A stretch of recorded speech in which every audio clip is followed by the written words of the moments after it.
Bien, vamos hoy al capítulo 2, la página 33 de su libro, si usted lo tiene consigo. Y en este momento lo que vamos a comenzar a tocar es cómo este concepto de adoración familiar, que es lo que hemos estado trayendo desde las pasadas semanas, cómo este concepto se ve en la Biblia, la adoración familiar, cuán importante es para Dios la familia como un diseño de Él. La familia no es algo que vino de abajo para arriba, en el sentido de que Adán la inventó y le dijo, Dios bendice mi familia. La familia es un diseño que viene al revés, desde la mente de Dios. Fue Dios quien decidió hacer a Adán y hacer una Eva, unirlo y darles una tarea que tenía que ver con multiplicarse. O sea que ya había un hogar allí, ya había una mamá y un papá y unos hijos. Así que un diseño de Dios, hay unas instrucciones de Dios. Dios diseña la familia, Dios da instrucciones, la Biblia nos provee el modelo y en el capítulo 1 de nuestro libro vimos precisamente eso. Cómo en la misma Biblia vemos enseñanzas, modelos acerca de lo que es la adoración en la Biblia. Veíamos a Moisés, veíamos a Abraham, veíamos incluso esta idea general que parte, gracias hermano, que parte en toda la Biblia, tanto en el Antiguo como en el Nuevo Testamento, de que la instrucción, el enseñarle a las nuevas generaciones, el enseñarle a los niños acerca de Dios, eso era algo que se daba ¿dónde? Estos dibujitos de hoy no ayudan mucho, pero en la iglesia o en el hogar. ¿Dónde fue? Según el diseño de Dios originalmente. Fue el hogar. Siempre fue así. De hecho, vimos el Antiguo Testamento, ya usted sabe, ya usted puede defender esa enseñanza de que usted no va a encontrar ese mandato que Moisés le dice al pueblo, oye, lleven a sus niños al templo porque todos los sábados hay escuelita bíblica por la mañana y nosotros, el templo, es responsable de enseñarle a sus hijos quién es Dios. No. Lo que va a encontrar es mandato y enseñanza de háblale de Dios, enséñale que Jehová Dios uno es y que tienes que amar a Dios. Enséñaselo donde, en la casa, cuando salga. Deuteronomio 6, ese famoso pasaje. Y la responsabilidad siempre recae en el hogar, en los padres. Lo vimos en todo el Antiguo Testamento. Si Abraham quería enseñarle a sus hijos a adorar, ¿dónde era? En la casa. Job, ¿dónde iba? Se los llevaba al templo cada vez que tenía que adorar. No, de hecho, al tiempo de Job no existía ni tabernáculo, imagínense. Era en la misma casa que se unían y el papá dirigía ese tiempo de adoración. Y es probable que usted diga, no, pero mira, en el Nuevo Testamento las cosas cambiaron y hubo mandato para que la gente llevara a sus niños a la iglesia, porque ya en el Nuevo Testamento existe la iglesia como la conocemos hoy. Y que es la iglesia entonces que se le enseña acerca de Dios. Hermano, de igual manera usted estudia el Nuevo Testamento y no encuentra al apóstol Pablo diciéndole a los padres, oye, tráigame a los hijos aquí a la iglesia de Éfeso y nosotros vamos a ser los responsables principales de enseñarle quién es Dios, el temor de Dios. No, mis hermanos, usted ve a Pablo hablando a los padres y le dice, críenlos en el temor del Señor. Ustedes enséñenle quién es Dios. Es responsabilidad principal del hogar. Dios ha diseñado la familia y tenemos que rescatar eso. Ese concepto de en nuestras casas tiene que haber teología, tiene que haber conocimiento de Dios. Tiene que haber reflexión sobre Dios. Tiene que haber lectura bíblica para que haya reflexión sobre Dios. ¿Cómo yo voy a pensar en Dios si no leo su palabra? Así que veremos a través de todo este libro, que incluso ya pronto empezará una parte donde él te habla de 3 elementos principales que debe tener toda adoración familiar. Todo tiempo intencional que usted saque, sea una vez a la semana, todos los días, para hacer esto, tiene que tener 3 elementos. Y él los desglosará en el libro. Oración, estudio de palabra y música o adoración. Así que eso lo veremos más adelante, pero en el capítulo que comenzamos hoy, ya el capítulo 1, vimos esta idea de cómo en la misma Biblia, para Dios, Antiguo, Nuevo Testamento, es importante que los padres tomen esa responsabilidad de enseñar a sus hijos en el temor del Señor. Hoy veremos en el capítulo 2 un repaso histórico. Veremos brevemente a través de diferentes figuras en la historia de la iglesia cómo fue muy importante la adoración familiar. Cómo fue bien importante para ellos que tuvieran una figura de mamá o papá que me dirigieran en oración desde mi casa. Porque a veces usted habla de Charles Spurgeon, pero no habla de su mamá o su papá. A veces usted habla de Jonathan Edwards y no habla de su mamá o su papá. Miren, piensa en cualquiera de estos grandes hombres de la historia, o incluso los modernos, que usted escucha sus historias y usted dice, wow, esto es un gran teólogo, ha escrito tantos libros, mira este pastor, y miren que muchos logros ha alcanzado. Pero pocas veces nos sentamos a ver que en muchas ocasiones esta gente fue formada en un círculo, mi hermano, donde o papá y mamá ambos eran creyentes y los criaron en adoración familiar, o uno de ellos, quizás el papá o la mamá. Bueno, lo vimos aquí. Esto parte de la premisa que en el Nuevo Testamento tenemos el ejemplo de Timoteo. ¿No se acuerdan que Timoteo el mejor discípulo en el sentido de que era el más preparado. Que lo conocían en diferentes ciudades cuando Pablo llegó a Iconio, a Listra, en sus viajes misioneros. Dice que él fue formado, ¿dónde? En la falda de su mamá y su abuela, enseñándole la palabra. Así que ahí tenemos un ejemplo. Así que veremos este recuento. ¿Y por qué es importante nosotros precisamente hacer este repaso que hace el autor de la historia? Miren, voy a presentar un texto, que es el texto con el cual muchas veces nosotros comenzamos las clases de historia allá en el instituto. Y es una reflexión que se hace en el libro de Job. Porque tenemos en Job esta figura o esta persona que está buscando cómo responder a una pregunta. ¿Cuál es la pregunta que se intenta responder en el libro de Job? ¿Alguien la recuerda? No es muy difícil. ¿Cuál es la pregunta? ¿Qué se intenta responder en el libro de Job? ¿Cuál es el problema que hay en el libro de Job? ¿Sí? ¿Por qué sufre? Esa es la pregunta. ¿Por qué sufre? ¿Por qué existe el sufrimiento? ¿Por qué un hombre aparentemente justo en que está todo bien? ¿Por qué hay sufrimiento? Es una pregunta que una y otra vez se está desarrollando en el libro de Job y que Job trata de entender. De hecho, usted se dará cuenta, mi hermano, que Job empieza la historia, él mismo haciéndose preguntas, su esposa no entendía, nadie entendía, sus amigos les llegó la noticia a sus amigos de que Job estaba sufriendo. Usted recuerda la escena, en los primeros capítulos de Job. Mi hermano, escucha bien, no había noticentro, no había Guapa Televisión, ni Telemundo, ni redes sociales. O sea, ¿cómo esta gente se enteró? Eso no fue de un día para otro. Son noticias que poco a poco fueron llegando de Job. Job era un hombre que cuando decían Job, la gente escuchaba, lo respetaban, tenía dinero, era un hombre sabio, era un hombre justo. Y estos amigos, que eran de tierras lejanas algunos, escucharon. Cuando ellos escucharon que la calamidad, el sufrimiento había llegado a la vida de Job, ¿sabes qué hicieron? ¿Alguien recuerda? Todos se unieron y ¿dónde? Fueron allá. Lo hicieron bien al principio. ¿Por qué? Estaban callados, consolándolo, diciéndole, estoy aquí, animándolo. Pero de momento empiezan ellos a hablar, a dar un discurso, cada uno. Y usted lo tiene en el libro de Job. Y usted se da cuenta que cada uno de los que está dando un discurso está intentando de responder esa pregunta. Algunos le dicen, Job, tú estás sufriendo. ¿Por qué? Porque eres un pecador. Ya, lo resolví el problema. Entonces cada uno estaba tratando de traer como una posible respuesta. Y aunque usted puede ver algunas perlas de sabiduría aquí y allá, ninguno daba con la respuesta específica. Hay uno de ellos, uno de los amigos, que se llamaba Bildad, que a mí me gusta mucho su respuesta, dentro de sus límites. Porque miren lo que él dice, acompáñenme a Job capítulo 8. Y se darán cuenta por qué yo empiezo las clases de historia de la iglesia con este pasaje. Versículo 8 al 10.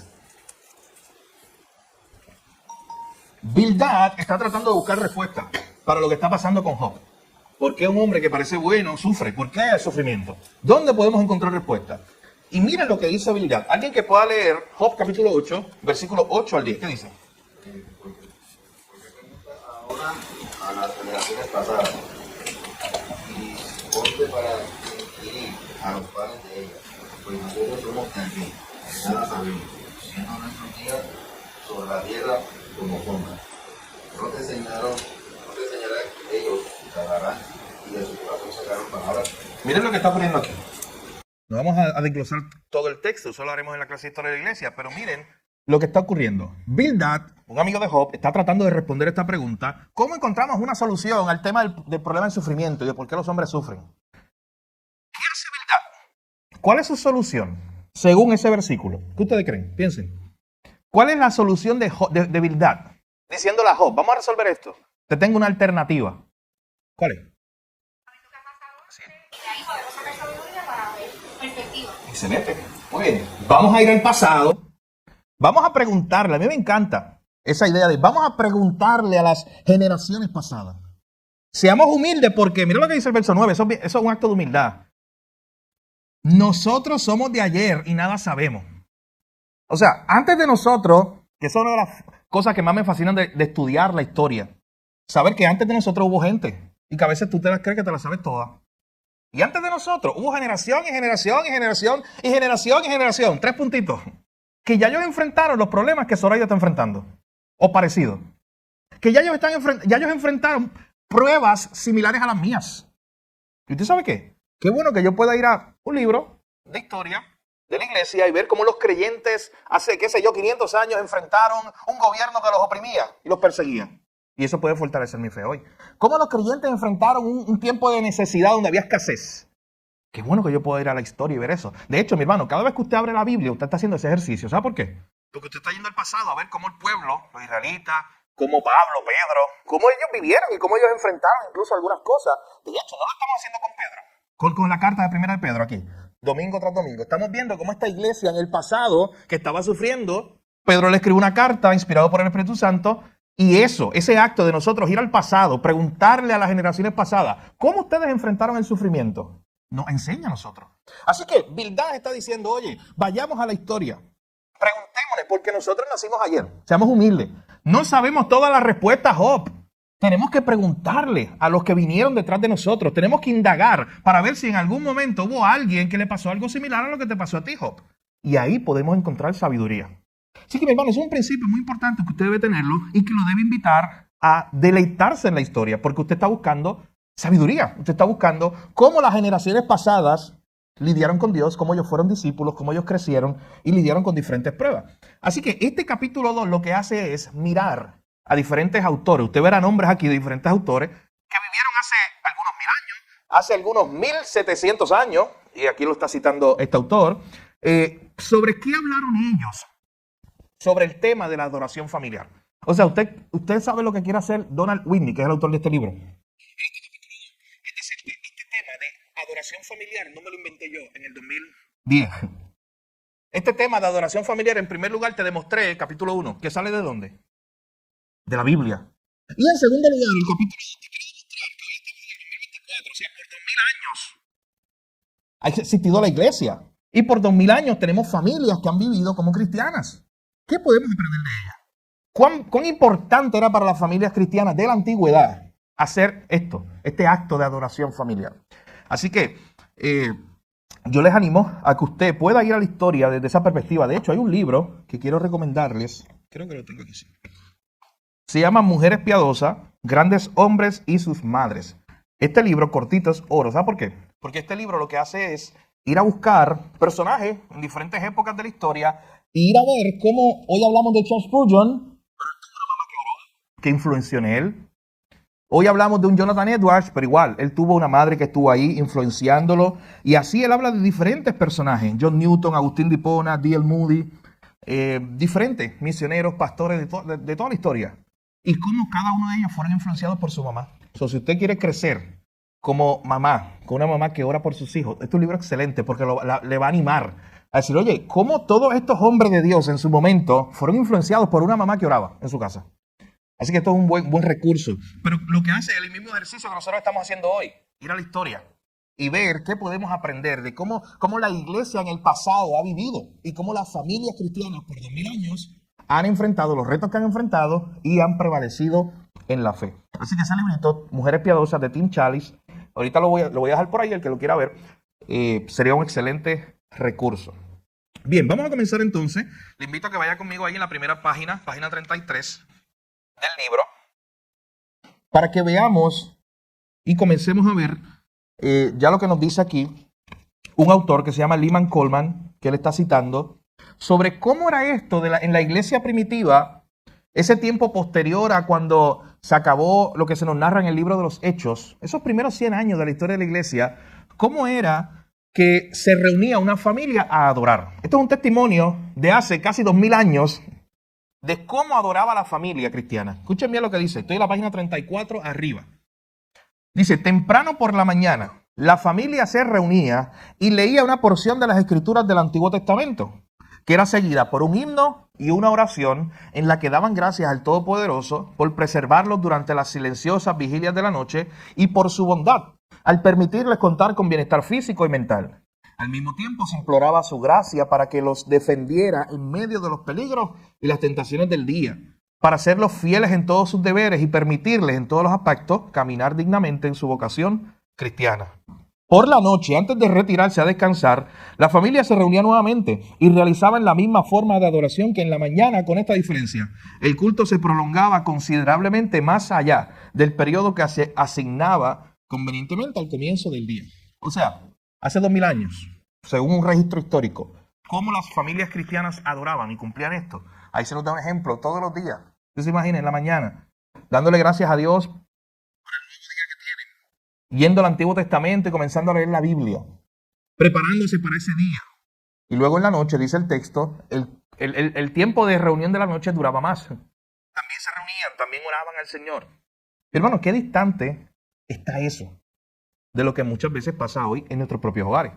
Entonces usted tiene que preguntarse qué pasó en el camino.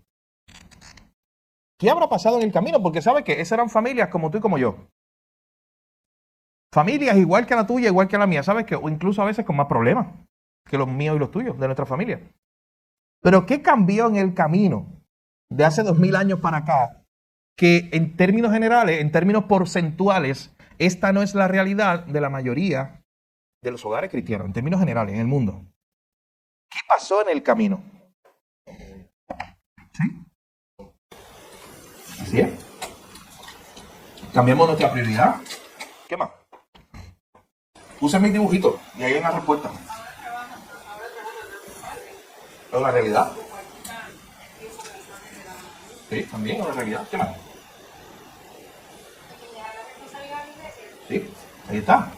Poco a poco se fue institucionalizando esta idea de que la iglesia es el edificio al cual tú vas a recibir.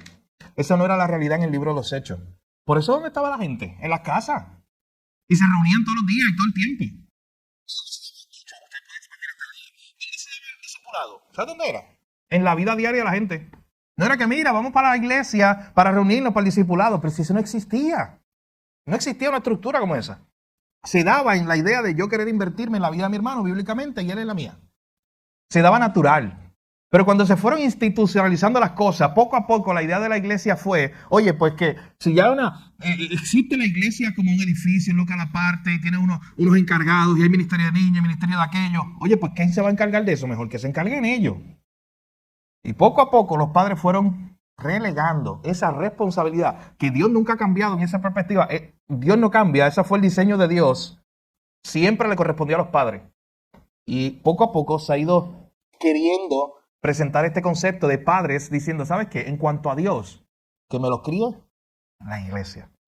Que quien le enseña la historia de David, de Abraham, de quién, en términos generales, de quién es Dios y de que hay que temer a Dios y de que Dios es el Dios creador, que lo haga la iglesia. Y yo en mi casa nunca abro la Biblia con mi hijo. Y yo en mi casa nunca le enseño quién es Dios.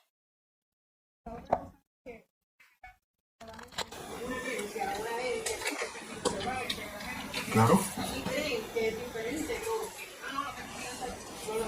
Sí. De hecho, hay debate. Yo he estado en consejerías prematrimoniales. O sea, gente que se iba a casar. Que tuvieron en un momento dado, yo estuve en reuniones como esas, luchas sobre cómo se iba a criar al hijo. ¿Usted se imagina eso? O sea, espiritualmente. Antes de casarse. Es una locura. Claro, usted sabe que no eran creyentes. Pero una locura. O sea, sí, porque aquel decía, pero es que a mí me criaron en la iglesia católica. Y la otra, no, pero mi familia toda evangélica, aunque ellos no iban a la iglesia. ¿Y qué iban a hacer ahora? Yo los quería dejar solo en el cuarto, resuelvan eso primero. ¿Cómo se van a casar? O sea, hay que resolver eso.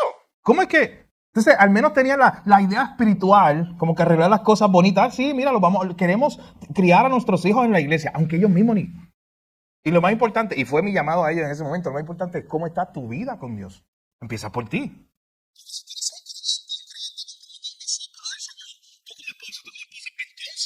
Van a dirigir a los hijos en el temor del Señor y después no va a ser un problema de que ¿a dónde vamos? No, Dios los va a dirigir. Sabiamente van a encontrar una iglesia donde el papá va a estar liderando en su casa, enseñando a su familia, y en la iglesia ellos van a continuar aprendiendo del Señor, sanamente y creciendo en el Señor. Pero ustedes notan esta idea y este debate, sí.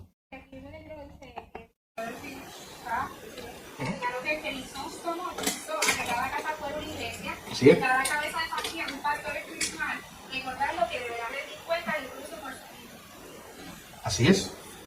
Esta idea, este concepto de que cada casa es una iglesia donde hay un líder espiritual. O cada casa, en cada casa se debe adorar al Señor. Se ha, repito, desvirtuado. De hecho, se ha desvirtuado a tal punto que existe hoy gente que cree que las cosas espirituales se hacen en la iglesia. Entonces, si yo voy a la iglesia los domingos, solamente el domingo soy espiritual. Imagínense eso. No. O sea, si tú escuchas, ¿cómo tú sobrevives? Escuchando una porción de la palabra el domingo, que es parte de lo que Dios nos ha llamado a hacer, juntarnos para escuchar la palabra. Pero entonces el resto de la semana no hay comida, imagínense eso. No hay alimento para yo escuchar palabra, para yo leer la palabra. Yo en términos personales, pero también con mi familia. Así que eso es parte de nuestra responsabilidad. Bien, eso se ha desvirtuado. Dios siempre tuvo su diseño y aquí lo que está haciendo el autor en este libro es presentarnos esta idea de que desde el inicio siempre el diseño de Dios fue que en la casa, como una iglesia, allí se adorara al Señor. Miren esta referencia. Ya Marilyn mencionó la de Juan Crisóstomo, que fue uno de los más excelentes predicadores en la historia de la iglesia. De hecho, Crisóstomo lo que significa es pico de oro, porque el hombre era muy elocuente, lo llevaban al palacio de los emperadores a predicar la palabra. En varias ocasiones lo expulsaron. ¿Sabes por qué? Bueno, la historia de él, no tenemos que hablar de Crisóstomo hoy, pero esto es un paréntesis. La historia de él es increíble porque este era un hombre que quería dedicar más como a monje, como a reflexionar sobre las cosas de Dios, a ser un teólogo. Y prácticamente, escuche bien, los libros de historia dicen que a él lo secuestran y lo llevan hasta Constantinopla, que era la ciudad importante de esa época. Y allí lo obligan a él ser el pastor principal. Obligado, escuche bien, secuestrado. Y ya él no tenía opción. Así que él comienza a predicar y comienza a predicar la palabra fiel. Él predica la palabra fiel. ¿Sabes qué pasó? Muy pronto, a la emperatriz y a los de la clase alta no les gustó lo que él estaba predicando, porque estaba hablando de ellos. ¿Y sabes qué hicieron? Lo botaron de la ciudad, lo desterraron. Y en varias ocasiones le ocurrió eso, por predicar la palabra. Y una de las cosas que este hombre decía o animaba era que en cada casa hubiera este concepto de una iglesia, en el sentido de en cada casa adoren al Señor. ¿Y usted sabe qué? Allá en Constantinopla estaba una iglesia impresionante, era un edificio gigante. Y la gente se podía confundir y decir, ¿sabes qué? Vamos a adorar, vamos a aprender de Dios allí, en la iglesia. Y Crisóstomo le estaba diciendo, no. ¿Empieza dónde? En tu casa. Empieza en tu casa a aprender del Señor. Pero también antes de él tenemos la idea o la figura de Tertuliano en el siglo II. Este hombre fue un defensor de la fe, un teólogo en los primeros días de la iglesia, muy importante. Pero él empezó a hablar un poco acerca de la familia, del matrimonio. Y miren lo que él decía. Él decía, en este concepto del culto familiar, oran juntos, adoran juntos, ayunan juntos, se instruyen unos a otros, se alientan unos a otros, se fortalecen unos a otros. Los salmos y los himnos son entonados, esforzándose por ver quién de ellos canta mejor las alabanzas a su Señor. Margarita y Walter ahí, debatiendo, ¿quién cantó mejor el salmo? Al escuchar y ver esto, Cristo se regocija. Miren esta idea que él presenta aquí. Él está describiendo lo que pasaba en una casa como la tuya y la mía de cristianos hace 1800 años atrás.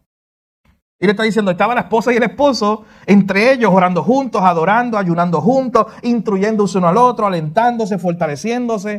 Tomaban los himnos, los salmos y los cantaban a otro para ver quién había cantado mejor el salmo. Y al final termina diciendo, ¿y sabes qué? Cristo se regocija en eso, porque ese fue el diseño de Dios. Cristo es glorificado en eso. Así que miren, mi hermano, esto es un testimonio simplemente de ir atrás y ver una familia como la tuya y la mía, pero hace 1800 años. Y miren cómo ellos adoraban al Señor. Luego se hace un viaje de 1500 años, de hecho. Él prácticamente brinca mucho lo que es la época medieval y habla de Martín Lutero. Lutero, que fue este hombre que Dios lo salvó, Dios lo llamó a entender una verdad bíblica de que el justo por la fe vivirá, de que él no tenía que hacer obras y obras y obras para salvarse, como se enseñaba en su época. Y Martín Lutero, Dios lo usa para comenzar la reforma, pero lo interesante de él es que una de las cosas más importantes que se reformó, ¿sabes qué fue? Fue la familia. Porque por mucho tiempo, en la época medieval, la Iglesia Católica Romana había enseñado el celibato de los pastores o de los sacerdotes. O sea, que los sacerdotes no podían ellos tener una familia. Entonces, hay un choque grande ahí. ¿Por qué? Porque en la misma Biblia usted tiene a Pablo dando unas instrucciones y en las instrucciones se asume que el pastor puede tener su familia porque dice, oye, que tengan orden en su casa, que tenga su esposa y que... O sea, unas instrucciones que se asume. O sea, Pablo estaba mal. ¿Qué pasó en el camino? Pero en la época medieval hubo esa idea de que no, los sacerdotes no se pueden casar. Y Martín Lutero, cuando empieza a abrir la Biblia y a traer la palabra de Dios a todas las áreas de la iglesia para reformarla, también se reformó la familia. ¿Y sabes qué? Martín Lutero se casó con una ex monja que también había abrazado la fe también había entendido las verdades del Evangelio y entonces ellos habían comenzado una familia. ¿Y sabes qué es lo interesante? Que la casa de Martín Lutero, voy a dibujar otra casita aquí, la casa de Martín Lutero se convirtió en un centro de atracción, era como un imán. La gente se le metía a la casa ahí por relajar. Y él empezó en su mesa. Si usted quiere saber más de su historia, se llama Caterina de Bombora, la esposa de Martín Lutero. Y es muy interesante también su historia. Pero Martín Lutero comenzó a hacer se llamaban charlas de sobremesa. Hoy existen libros, o table talks, hoy existen libros que se llaman así mismo. Y revistas teológicas que toman ese nombre. Y esas eran charlas de él, o sea, de Martín Lutero, con la gente de su pueblito, con estudiantes de teología, que él abría su casa y él permitía que vieran el modelo de su familia, imperfecta. O sea, Martín Lutero regañaba a sus hijos y decía que eran pequeños impíos, que tenían que ser transformados por el Evangelio. O sea, él regañaba a sus hijos. Una familia normal, como la tuya y la mía. Pecadores. Pero él quería presentar esta idea de cómo la Biblia iba a reformar la familia también. Así que él abrió su casa y esa casa se convierte entonces también como un ejemplo de lo que es la adoración familiar en estas reuniones que Martín Lutero no solamente tenía a su esposa y a sus hijos allí, él invitaba gente de afuera para que estuvieran allí y escucharan las enseñanzas. Martín Lutero escribió sobre esto lo siguiente. Estoy ahí, voy a buscar la página, estoy entre la tableta y 36, y el libro, página 36. Martín Lutero dijo, Abraham tenía en su tienda una casa para Dios y una iglesia, tal como hoy la tiene cualquier cabeza de familia piadosa que instruye a sus hijos en piedad. Por lo tanto, el hogar es en realidad una escuela y una iglesia. Y el cabeza de familia es obispo o pastor y sacerdote de su casa. Hermano, ese es el modelo bíblico. ¿Cuánto usted cree que tenemos que regresar a eso? La familia, el hogar, como la primera escuela y como la primera iglesia. ¿Sabes qué hacen los papás? Normalmente la tendencia, abandonan esa responsabilidad. Y para que me eduquen a mi hijo en todo lo demás, lo llevo a la escuela. Y sabes que pretendemos incluso que ellos los críen en el sentido de que los corrijan y les enseñen valores. Que se lo enseña la maestra allá en la escuela, en el kinder. Y para cosas espirituales, pero lo llevamos allí al catecismo. Lo llevamos allí a la escuelita bíblica que da aquella señora. Y como que el papá como que se desatiende de ambas responsabilidades. Y aquí tenemos esta idea que está hablando Martín Lutero hace 500 años atrás, diciendo, oye, pero es que el diseño de Dios es que la casa es la primera escuela para la vida, la escuela de virtudes, el niño aprende moral, ética y muchas otras cosas, y es también la primera iglesia donde el niño aprende a adorar a Dios, es en su casa. Luego aparece otro reformador, se llamaba John Knox. Este reformador fue muy importante en Escocia, fue el que le dijo, Señor, dame a Escocia para ti o me muero. Literalmente las palabras de él fueron muy impresionantes, fueron como una oración diciendo, Señor, yo quiero que el evangelio llegue a Escocia, a mi país. Y la historia de él también muy bien fascinante, le invito a ver la película, ahí Jorge ahorita me la va a enviar por YouTube, siempre lo hace. Se la enviaron de mi hermano. Vamos a ver el libro, hay varias biografías de él, de John Knox, hágalo, te va a gozar de la figura de quién fue este hombre. Pero lo más importante es que cuando John Knox comienza a predicar en Escocia, él empieza a decirle a la gente, oye, ustedes tienen que gobernar, ustedes, hombre, está hablando de los líderes de los hogares, le estaba diciendo, ustedes están llamados a liderar a sus esposas, a liderar a sus familias, a liderarlos en la lectura de la palabra, en la oración. Esto es el tiempo de la reforma, donde todo eso se relegaba ¿a dónde? Ya, a la iglesia, a las cosas espirituales que las atiendan en la iglesia. Y aquí él está diciendo, no, si siempre el diseño de Dios fue que se hiciera ¿dónde? En el hogar. Luego, en ese tiempo de la reforma, se hacen las famosas confesiones de fe. Aquí cuando demos nuestra clase de historia las veremos con más detenimiento, pero una confesión de fe es como un resumen. De hecho, la iglesia tiene una confesión de fe. La constitución de nuestra iglesia, ese documento, está allá atrás, usted lo puede ver, usted lo ha visto, soy miembro de la iglesia. Ese documento es una declaración, una confesión de fe. ¿Qué es una confesión de fe? Es decir, creo en que Dios Padre, Hijo, Espíritu Santo. Creo en que la Biblia fue inspirada. Esas líneas que usted dice, esto es lo que yo creo, lo que yo confieso, en el sentido de que estas son mis creencias. Así que cuando luego de la reforma se fueron formando, a raíz de la reforma, diferentes denominaciones. Importante que usted lo sepa.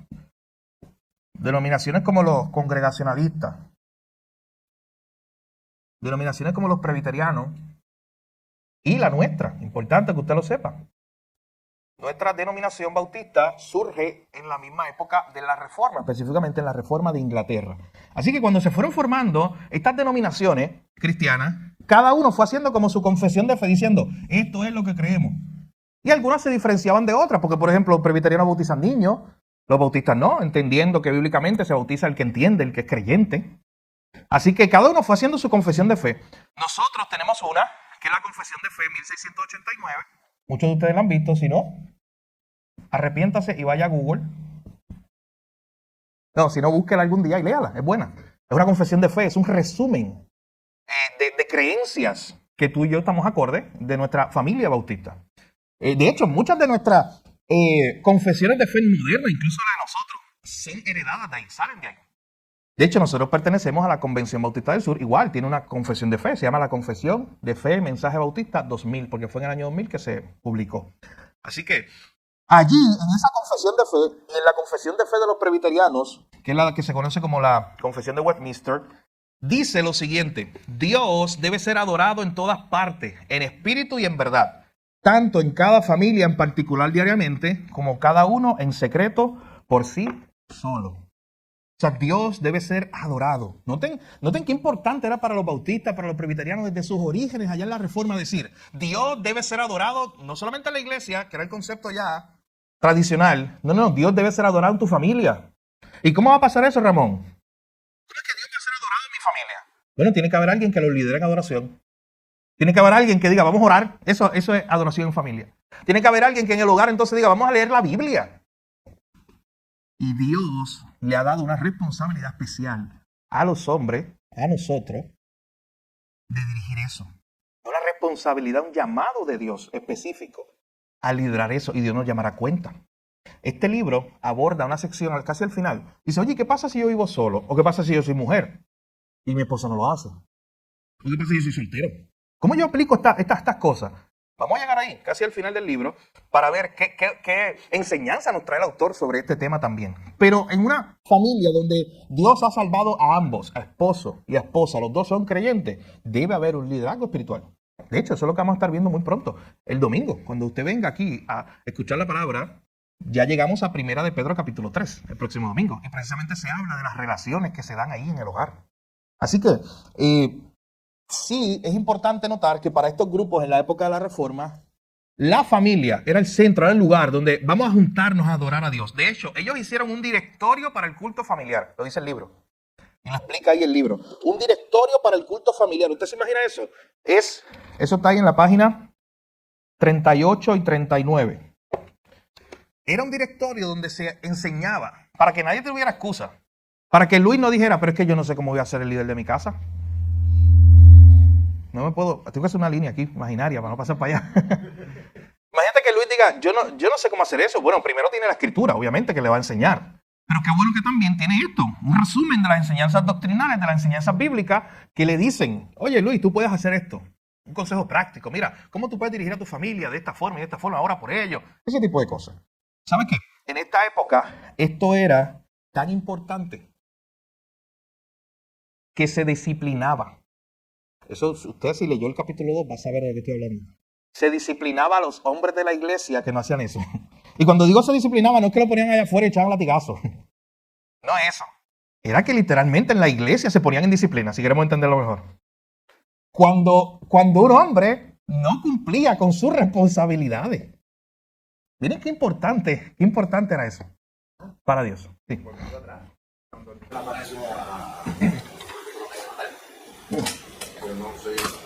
Por no ser el líder de su casa, claro. Por no cumplir lo que debía cumplir. Así es. Así que nosotros, mi hermano, especialmente, yo repito, como hombres de Dios, los que estemos aquí o los que seamos líderes en nuestros hogares, tenemos que saber que Dios nos ha dado una gran responsabilidad y debemos llevarla a cabo. Bien, y ahora quiero hablar un poco de los puritanos ingleses. Porque los puritanos, esos personajes que vivieron entre los años 1600 allá en Inglaterra y Estados Unidos, es una literatura, mi hermano, que usted puede leer, John Owen, Thomas Watson, muchos autores muy buenos de esa época, y están llenos de Biblia, están llenos de aplicaciones. Hay un libro que yo disfruté mucho su lectura hace unos años, se llama como En búsqueda por la piedad, sería la traducción de J. Packer, donde es como un análisis de cómo los puritanos, los creyentes en esta época, veían las diferentes áreas de la vida. Y uno de los capítulos está dedicado a la familia. Y él habla, me gusta mucho porque él habla, y él dice que los puritanos, esta gente, estos creyentes allá en Inglaterra de esa época, veían esto como un llamado. Y esto es algo que se ha perdido y debemos recuperar. A veces decimos, no, ¿quién tiene un llamado a la iglesia? No, el pastor. O Rosie y Amarili para que se vayan a otro lado, como misionera. Es un llamado. O fulano para diácono. Y nos olvidamos de esta idea de que a cada uno de nosotros Dios nos ha llamado a una responsabilidad particular. Puede que no sea ministerial, pero sí nos ha llamado a una responsabilidad particular. Y ellos hablaban y decían, ¿sabes qué? Esto, el hombre tiene que decir, ¿sabes qué? Dios me ha llamado a esto como un llamado. Así como el pastor le da temor de que Dios lo llamó y de que tiene que cumplir esa responsabilidad delante de Dios, así debe ser conmigo como padre, como esposo. También la esposa debe decir, ¿sabes qué? Dios me llamó, yo tengo una responsabilidad en mi hogar, espiritual. Tengo que cumplirla. Noten que los puritanos traían esta idea de decir, oye, es un llamado también. Y hay que verlo de esa manera, porque cuando lo vemos como un llamado, como que las cosas se ponen más en serio. Como que yo digo, ¿sabes qué? Esto es serio, esto es un llamado. ¿Sabes qué? Si quizás esto te haga que no duermas esta noche, especialmente a los hombres. Pero hay que hacerlo así, es un llamado. Dios te ha llamado a ser líder de tu hogar.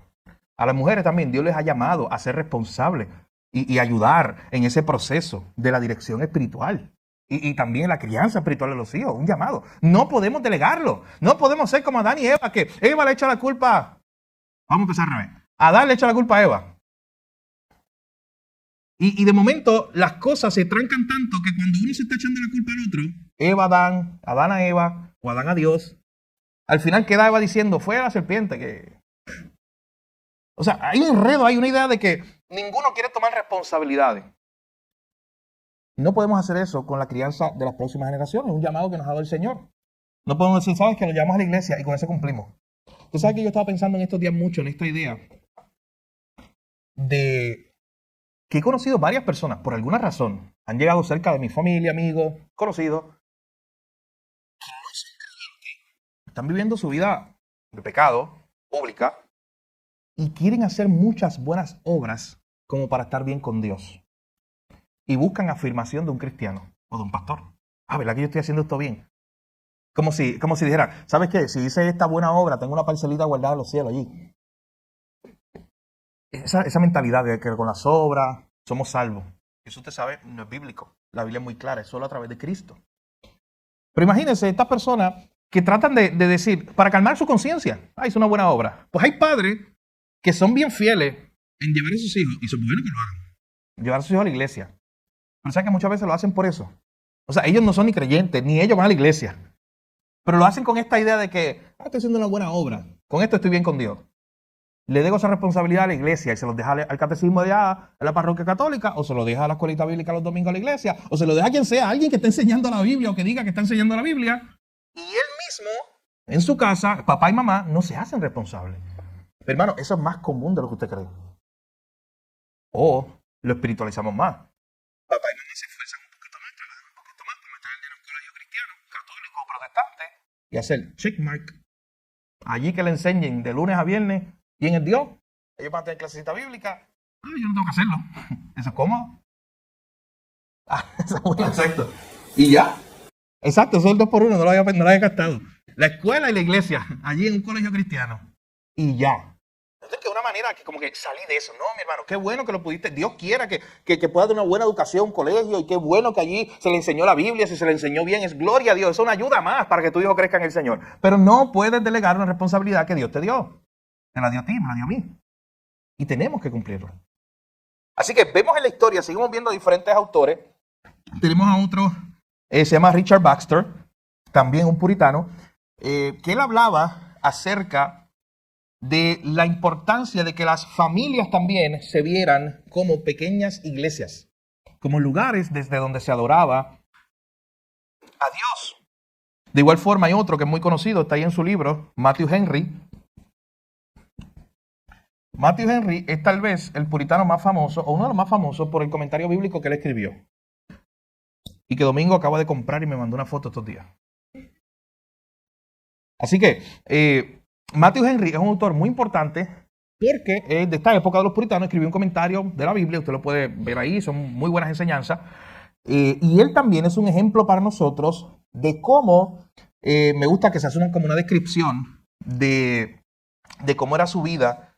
Y se dice que Matthew fue constante en la adoración a Dios en su familia, tanto por la mañana como por la tarde. Y no trataba de evitarla. Miren lo que dice el autor. O sea, Matthew Henry no era de esto que decía, no, que le enseñe a otro, vamos a llevarlo a la iglesia. Bueno, él no se podía escapar si él era ministro, pero vamos a llevarlo a otro lado que le enseñen. No, él le enseñaba en la mañana, en la tarde, siempre era comprensivo.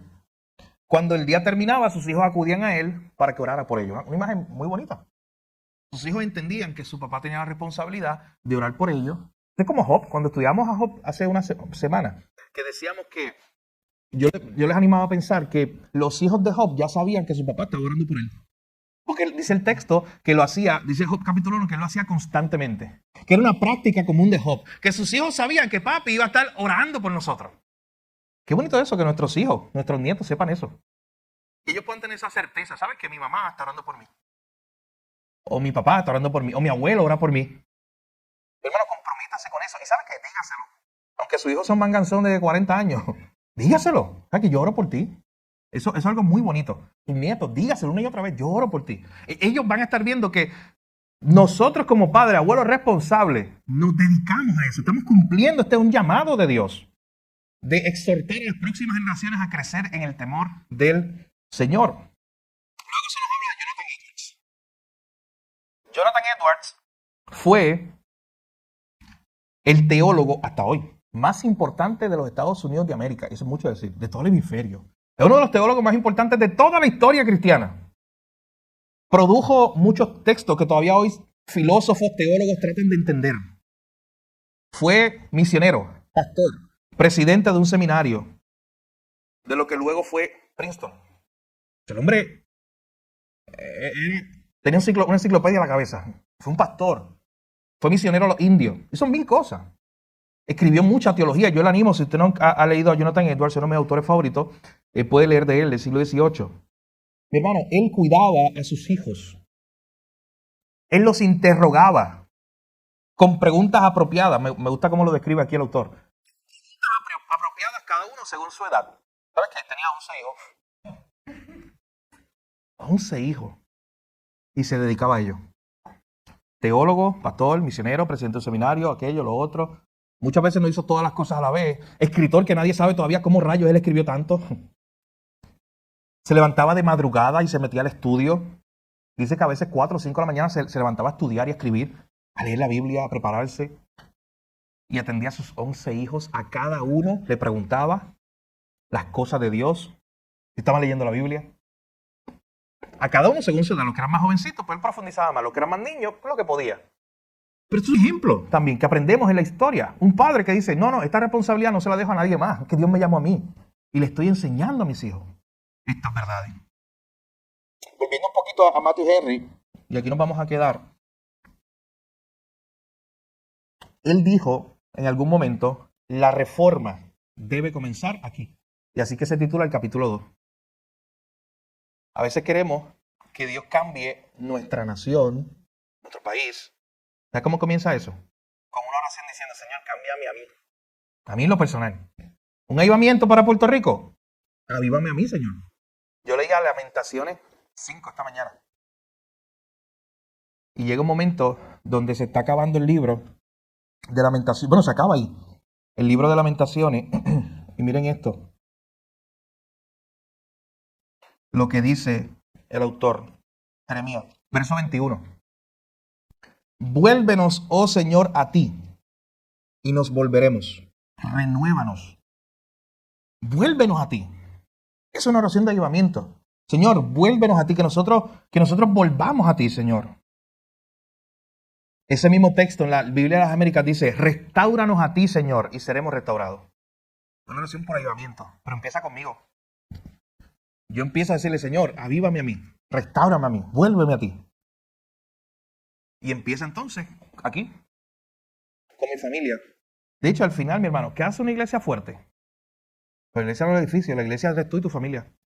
Si son creyentes, todo, claro. Pero, ¿qué hace una iglesia fuerte? Míralo aquí, familia fuerte.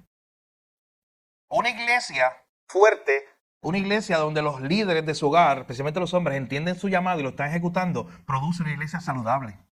producen líderes naturalmente en la misma iglesia. La reforma comienza aquí, en mi relación con Dios, y cuando abrazamos esta idea de que cada hogar tiene que ser una iglesia, cada hogar tiene que adorar al Señor. Mi hermano, si nosotros queremos y oramos por ese despertar espiritual en nuestra iglesia, en Puerto Rico, en Estados Unidos, en la nación, en el mundo, empecemos por nosotros. La reforma empieza ahí, en mi corazón. Una disposición a buscar el rostro de Dios, a arrepentirme de mis pecados, a buscar a Dios y a que Dios obre en mi vida. Pero también empieza abrazando esta idea de decir, Señor, yo con mi familia. ¿Recuerdan Josué 24? Mi familia y yo serviremos al Señor. Nosotros nos comprometemos. Olvídate lo que pase allá. De hecho, yo estoy loco por llegar al final de esta clase, porque uno de los ejercicios que vamos a hacer es ese. Es comprometernos, ese compromiso, es decir, mi familia, nosotros. Allá lo que haga el otro. Mi familia, yo. Mi casa, yo. Yo me comprometo a esto. A abrazar estas verdades bíblicas. Y vivir esto y que en mi casa se adora al Señor. Eso podemos empezarlo hoy. Ese compromiso con el Señor. Ya no hay tiempo para más hoy, pero la semana que viene continuaremos, si el Señor lo permite, ahí en el capítulo 2, viendo, ya se está acabando ese capítulo, pero viendo desde la página 42 en adelante otros ejemplos de la historia. Vamos al pasado y podemos aprender mucho de cómo familias como la tuya y como la mía en el pasado han adorado al Señor. Así que vamos a orar para terminar con esta parte. Señor, gracias te damos nuevamente por este tiempo, por la oportunidad de estar juntos, por poder adorarte. Gracias por Cristo. Gracias por la obra de salvación, Señor, de la cual nosotros, ninguno tuviera esperanza hoy. Gracias, Señor. Yo te pido en esta hora que podamos abrazar estas verdades bíblicas, vivirlas en nuestras vidas, comprometernos, Señor, en cada uno de nuestros hogares, aun cuando seamos los únicos en nuestras casas, en adorarte a ti, Señor. Comprometernos en glorificar tu nombre en nuestros hogares, Señor, en darte el primer lugar, darte la prioridad, la primacía a ti que solo te corresponde. Señor, al final, si queremos iglesias saludables y fuertes, necesitamos familias saludables y fuertes. Si queremos un país donde tu obra, Señor, y tu avivamiento lo veamos, Señor, tenemos que comenzar algo que tú comienzas en nosotros mismos. Gracias te damos por esta enseñanza. Grábala en nuestros corazones y permite que también la podamos compartir con otros. En tu nombre, Jesús, oramos y te lo pedimos todo, Jesús. Amén. Bien, mis hermanos, el sábado